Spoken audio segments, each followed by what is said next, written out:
Estou falando do neurocirurgião, Dr. Paulo Porto de Mello. Bem-vindo. Boa tarde.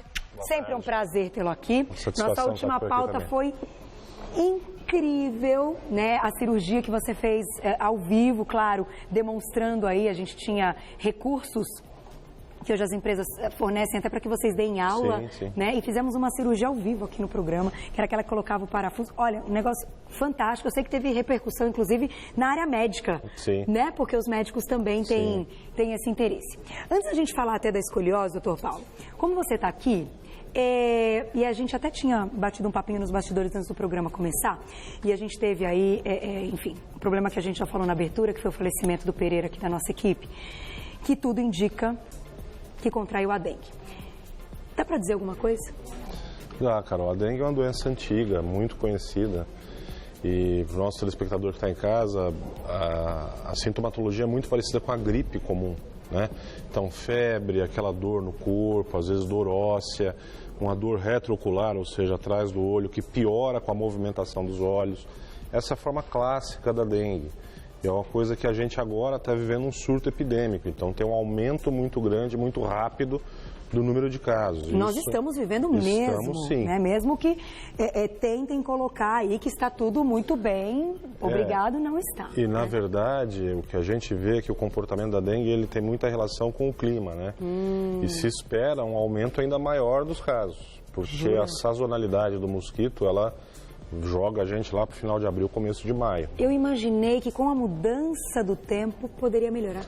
Mas aí você está mudando também o número de pessoas que já foram infectadas, que são reservatório do vírus, que aí o mosquitinho que não tinha o vírus vai lá, pica, e aí ele contrai o vírus e começa a transmitir. Entendi. Então é complicado. Então quanto mais pessoas infectadas que já tiveram a dengue, se for picada de novo por um mosquito, ele contrai.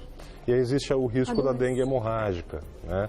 Que a dengue hemorrágica é o que preocupa, porque além desses sintomas de gripe, fraqueza, dor de cabeça, febre, prostração, dor óssea, a dengue hemorrágica pode começar a ter dor abdominal, hemorragia nasal, hemorragia nas fezes, hemorragia vaginal nas mulheres, e aí hemorragias graves, instabilidade da pressão e até óbito. Então é isso que preocupa a gente. Que talvez tenha sido aí a possível causa do falecimento do Pereira. Foi só um apanhado, mas acho importante que o doutor Paulo pode falar, e a gente tinha conversado nos bastidores, ele disse, não, a gente pode abordar o assunto, mesmo que rapidamente. Agora a gente vai falar de escoliose. Vamos começar abrindo com o nosso vídeo. A gente preparou um vídeo, Camilinha preparou um vídeo muito legal para a gente entender, então, o que é a escoliose. Pare quando quiser as imagens, tá? Aqui a gente está vendo que a coluna... Pode parar, produção, por favor, olha. Vamos parar aqui. A gente vê um desvio no eixo da coluna. Então a escoliose, ela é mais um desvio nesse eixo lateral. Tá. Então ela está desviada deste lado para este lado. E a gente tem umas repercussões com isso, porque você vê que os ossos da bacia, eles também ficam desnivelados. Então este lado aqui vai subir em relação a esse.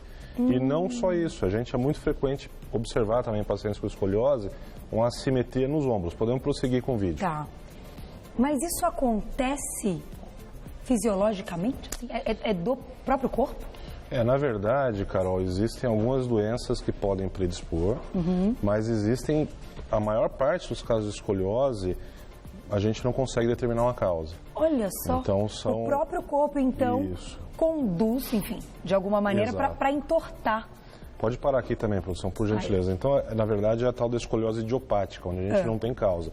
Aqui é a imagem da coluna normal, a gente pode até mostrar no modelo também. Então, a coluna ela tem curvaturas naturais. Tem uma curvatura na região cervical, depois a torácica faz um sentido inverso e a lombar curva de novo. Isso é normal. Então não é qualquer curva para você que está em casa que vai dizer que você tem escoliose. Não, a coluna tem curvaturas chamadas de fisiológicas.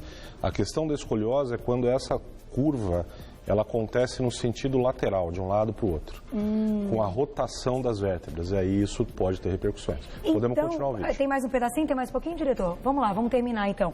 Mas, doutor Paulo, o que me passa na cabeça é o seguinte, quando a pessoa já está, então, com a escoliose, a gente consegue, olhando para a pessoa, ver que tem alguma coisa ali, como é que a gente pode dizer assim, fora do lugar? Consegue. É aparente? Consegue, Carol. Quando já está num nível muito grande. Principalmente por esses indícios, né? Então, a diferença, a simetria no nível do osso do quadril, no ombro, tá vendo como está ilustrando aqui no vídeo? Então é natural, se a gente rodar a coluna para cá, o ombro ele vai mudar. E consequentemente o quadril também muda para tentar balancear toda essa alteração estrutural. E a locomoção também fica prejudicada? Também muda também. Olha. Então a gente, principalmente quem começa a prestar atenção, o médico é automático, ele bate o olho e ele já vê. Mas a gente, se prestar um pouquinho de atenção, a gente começa a ver também. E essa alteração estrutural, a coluna é o eixo central do corpo. Então ela acaba levando a comprometimento de órgãos. Além da dor, você tem, como tem uma assimetria entre a parte torácica, a gente tem um pulmão que fica comprimido, outro que fica com um espaço maior do que deveria. Olha. Então pode ter alteração respiratória, alteração do funcionamento do intestino, uma série de coisas aí que... Inclusive comprimir nervos, discos e etc. Vamos aproveitar e mostrar então o que a gente tem aqui, porque eu tenho uma pergunta. Por exemplo, grávidas que vão mudar esse eixo, que vão mudar esse corpo, que essa barriga vai crescer, vai mudar tudo. Podem, então, durante a gravidez, desenvolver uma escoliose? É mais raro, Carol. A escoliose geralmente é uma doença estrutural, que ela acontece de forma progressiva. Não é a gravidez que vai induzir a formação de uma escoliose. Geralmente, quando tem algum pouquinho de escoliose na gravidez, ela é postural. Então a pessoa acaba desenvolvendo uma postura diferente, mas aí isso aí se corrige com RPG, com fisioterapia, isso é tranquilo. O que preocupa a gente mesmo são as estruturais, onde existem alterações anatômicas causadas na coluna e acabam tendo repercussão em outros órgãos. Que nós vamos mostrar aqui, a gente tem inclusive imagens que a gente vai colocar daqui a pouquinho para entender como é o exame, né? A imagem que a gente faz para ver que houve um problema. Agora, antes, vamos colocar uma perguntinha do público? Vamos ver quem escreveu para a gente. Sei que muita gente está se identificando. Olha lá. Vamos ver. Caio, um beijo para você, querido. Sempre escreve pra gente. Tenho lombalgia. Isso pode acarretar numa escoliose? Então vamos explicar o que seria lombalgia. Caio, lombalgia é a dor na região lombar. Então, na região baixa da coluna. Aqui. O que eu levanto para você? Na base da coluna. Então, essa coluna é pesada, viu? É aqui. É aqui. Tá bem? É nessa faixa que você deve estar se queixando de dor. Na verdade, a escoliose, ela não é causada pela lombalgia. A escoliose é uma doença e um dos sintomas dela pode ser a lombalgia. Então, você pode ter dor por alguma questão estrutural da coluna e dentre essas questões estruturais, uma delas pode ser a escoliose. Pode ser. Então, quem tem a dor... Bom, pode irradiar uma dor para vários lugares, essa escoliose, né? Pode. Tem que investigar. Então, passou a sentir uma dor estranha, daqui para baixo tem que investigar. Não só daí para baixo, Carol. Às vezes, como a gente mostrou, existem curvaturas aqui na região torácica, por exemplo. Nossa. Então, vamos entortar... É possível você entortar tanto assim? É possível. Então, vamos supor que a gente tem uma curvatura assim. A dor, obviamente, ela vai ser no segmento onde está maior estresse dinâmico. Então, às vezes a pessoa tem uma dor torácica. E aí é muito frequente, quando a gente tem um grau de curvatura grande desse aqui, a gente acabar tendo uma curvatura para o outro lado na coluna lombar, como se ele quisesse compensar. Isso então, naturalmente, o corpo vai fazer isso? Ele vai. Sem querer, sem a gente prestar atenção, ele vai fazendo. Ele vai compensando, ele vai se utilizando de várias manobras. Então a torácica curvou, ele curva a lombar para o outro lado. Então fica como se fosse um S mesmo, para que a somatória das curvas meio que uma anule a outra. Entendi. Só que isso tem repercussões. Então, se eu curva a torácica, meu ombro vai mudar. Um vai ficar mais baixo, o outro mais alto. Se eu curva a lombar, meu quadril vai mudar. Um vai ficar mais alto, o outro vai ficar mais baixo. Se o meu quadril muda, para caminhar muda. É sério, é muito sério. Se o tórax muda, o pulmão muda. Então, uma série de repercussões na qualidade de vida, podem mudar muito a qualidade de vida de uma pessoa. Vamos colocar umas imagens aqui, então, para a gente entender como é que a gente reconhece. Claro que a gente vai falar de tratamento, porque eu acredito que tenha, né? Então, vamos lá, vamos colocar na tela. Isso aqui é uma imagem, né? Esse é um exemplo de uma imagem de uma paciente jovem com escoliose. Eu ia te perguntar a respeito disso. Faixa etária? Às vezes começa, a mais frequente é no final da adolescência. Então começa um pouquinho antes, a gente vai tentando corrigir com outras manobras. E aí pode chegar um caso desse no final da adolescência. Nossa, é bem... Então o que a gente vê aqui é justamente aquilo que a gente falou. Olha, a coluna torácica desviou para cá e a coluna lombar desviou para o outro lado para compensar, tá vendo? Então a gente vê aqui como se fosse um S. Isso tem repercussões? Tem, olha, a simetria no osso do quadril. Já mudou. Então o quadril mais alto de um lado, mais baixo de outro. Os ombros também com uma mudança muito grande, você vê a clavícula aqui, olha onde está do outro lado. Nossa. Então existe uma diferença muito grande física visível. Então você imagina isso num adolescente, numa menina que não pode usar uma calça mais baixa porque o quadril está assimétrico, que as pessoas olham na escola e falam que ela é torta, então isso acaba tendo influências psicológicas.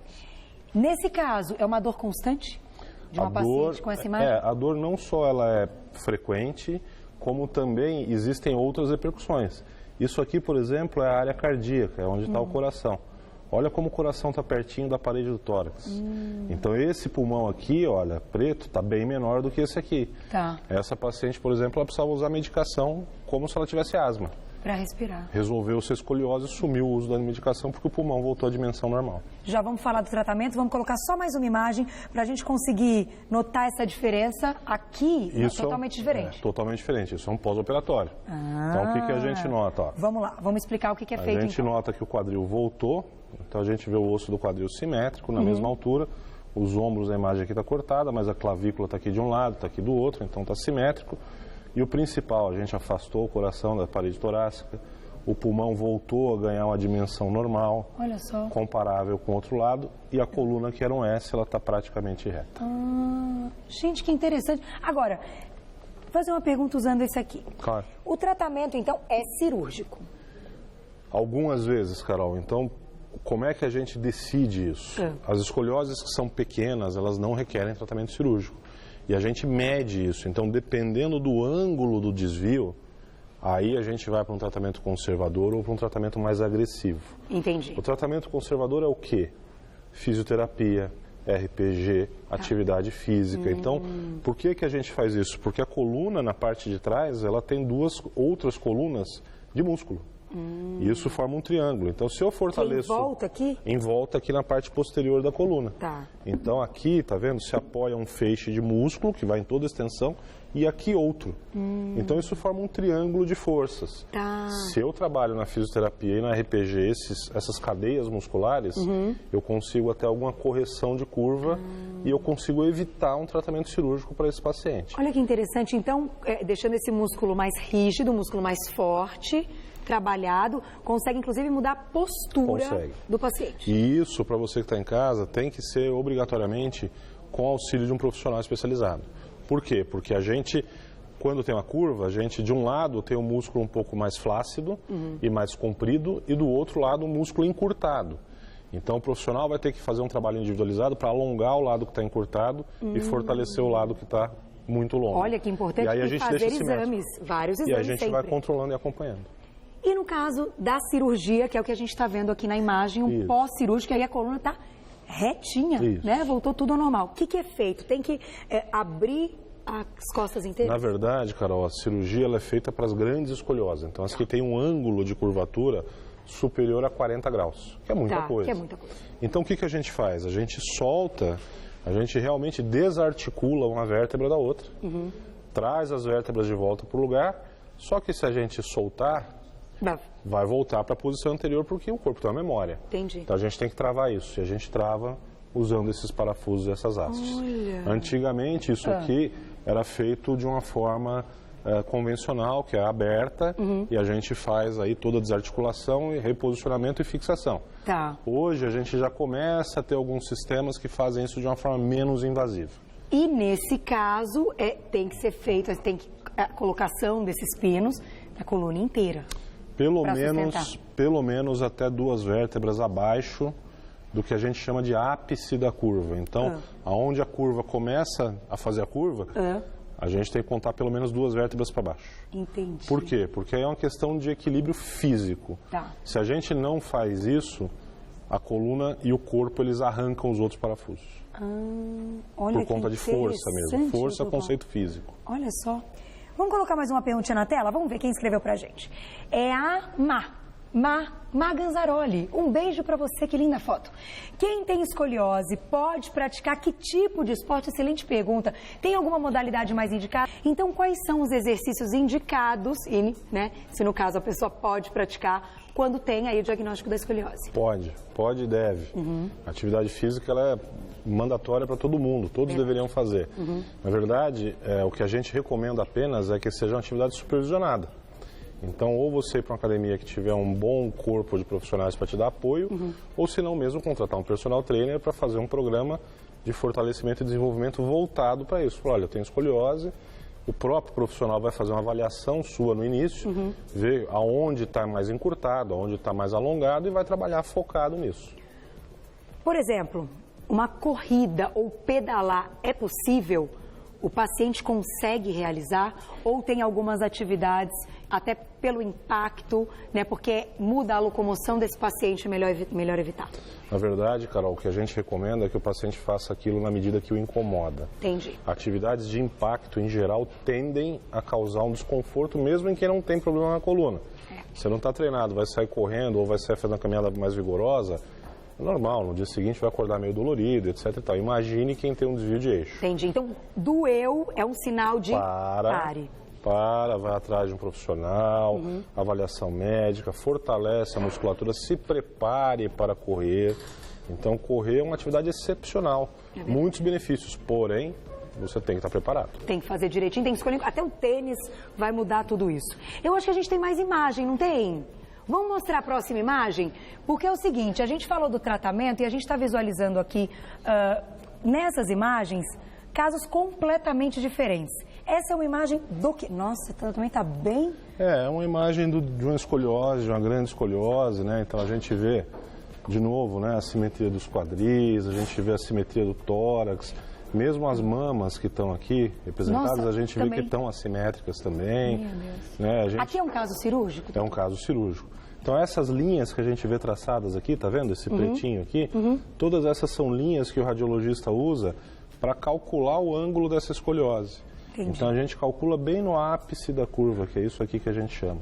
E aí essa imagem? Aqui é uma imagem em perfil, onde a gente vê que a gente tem costela até aqui embaixo. Ó. Isso aqui é uma costela.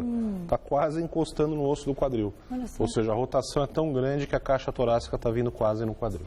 Meu Deus. E olha, a gente tocou nesse assunto, então, de tratamentos possíveis com cirurgia ou sem cirurgia por outros métodos. Eu sei que você gosta muito de opções também, não só ligadas à área médica, como, de repente, uma acupuntura. Sim. É interessante? É interessantíssimo. Nesse caso, Carol, a acupuntura ela vai promover conforto ao paciente. Tá. Então, vai atuar na área muscular, relaxando alguma musculatura, melhorando bastante a dor diária, sem sobrecarregar tanto o organismo com medicação. Que era a outra pergunta que eu ia dizer. Poxa, como vive, então, o paciente antes aí da cirurgia? Tem que estar medicado diariamente? Porque pode ser um paciente que num dia aí não levante da cama. Pode. E aí a gente tem que medicar para dor. Às vezes, como essa paciente que eu te disse que tinha repercussão pulmonar, a gente tem que medicar, melhorar a função pulmonar.